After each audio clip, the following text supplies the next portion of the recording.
Guys আজকে গাছ থেকে পেয়ারা পেরে খেলাম। চলো ভিডিওটা শুরু করা যাক। গাইস করতে করতে পেয়ারা পাচ্ছে।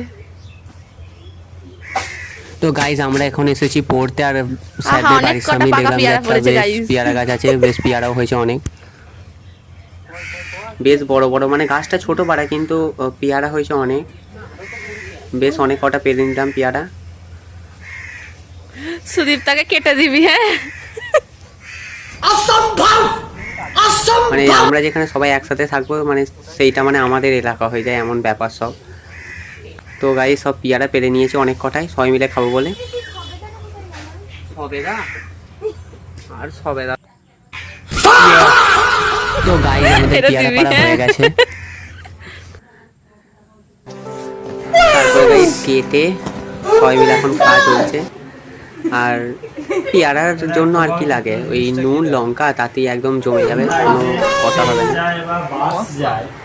তাদের প্রবাহ এবং বর্ধন। সবাই বলছে ভালো হয়েছে, তাই আমিও খেয়ে দেখলাম, বেশ ভালোই লাগছে। যেহেতু ডাঁসা পেয়ারা, পাকাগুলো অতটাও ভালো লাগে না, কিন্তু এই মানে হালকা ডাঁসানোগুলো ভালো লাগে। কতগুলো চলে হাওড়া থেকে বর্ধমান আপেল। তো গাইস ভিডিওটা কেমন লাগলো অবশ্যই কমেন্টে বলবেন। দেখা হবে আবারও পরবর্তী ভ্লগে, ততক্ষণের জন্য টাটা।